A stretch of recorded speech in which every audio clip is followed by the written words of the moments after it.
Go over quickly how to create layer masks. And you'll find that layer masks are used often in Photoshop, and they're a really powerful tool in your editing. So I'm going to go ahead and open up an image file created by a photography student in the fall of 2022, Kaylee Johnson. So we're going to use this image to make some adjustments.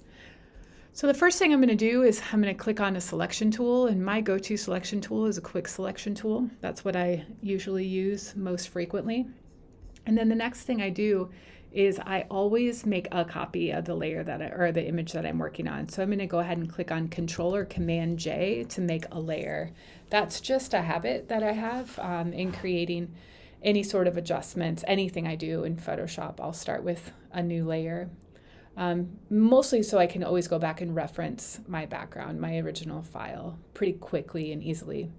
So one way, let's see, if I wanted to select the subject here and make the subject a little bit brighter, I can easily, when I'm clicked on an adjust or a selection tool, then Adobe Sensei, which is Adobe's artificial intelligence, has really kind of ramped up their effectiveness over the last year or so. So I can now click Select Subject, and it does a pretty good job in selecting the subject for me.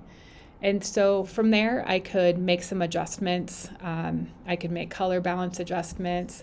I could make any sort of adjustment here, but I'm going to go ahead and use a curves adjustment. And the shortcut for curves is Command or Control M.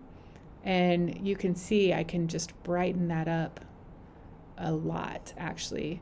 Now, if I didn't like what was happening here and I haven't made an adjustment layer per se, I could go in there and just erase what I just did. So that is one way. Not the best, but it is one.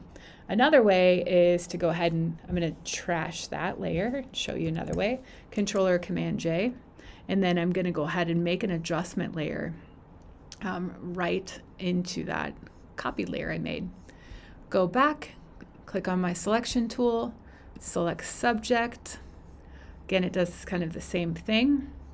And I'm going to go into the image file here, and I'm going to bring that up. Now, if I don't like here, let me go more extreme so we can really see. And if I do not want this as part of the subject, because technically it's not, I am going to go in and remove that by making sure that the black is selected here with the brush tool. One thing that you can always remember is black conceals, white reveals when it comes to layer masks. So if this color swatch is not black on white, and if it's like purple or blue or whatever, you can click here and then you can toggle switch between the two. But I'm going to stay on black because I actually want to eliminate that. Now, I would probably go in there, enlarge this quite a bit, make my brush smaller. And the shortcut for making your brushes larger or smaller are the bracket keys. And I would really go in there and kind of fine tune that, but I don't want to take the time for that right now. So that is one way, and I can actually see that this is what I am now concealing. So that's another way. Third way, I'm going to go ahead and trash that, Command J. Third way would be if I go back to my selection tool and I click on Select and Mask. When I click on Select and Mask, the Properties panel pops up, and I'm going to go ahead and click on Marching Ants and click on Select Subject.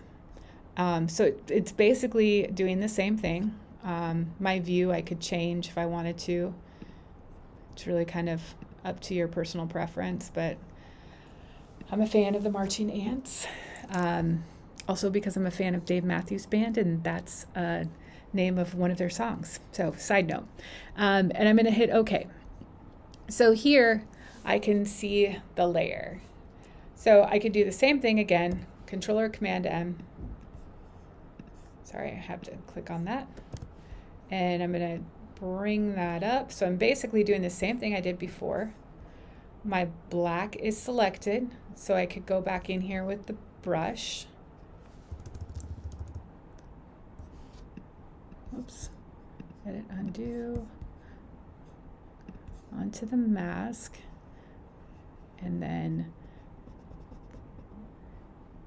the brush tool is where you're going to conceal or reveal. Now, let's say I went too far. Whoa, went too far. I didn't want that up there. Then I could just switch that toggle and put it to white, because white will reveal what that background is. So hopefully that's helpful. Those are just a couple really quick ways to use the layer mask.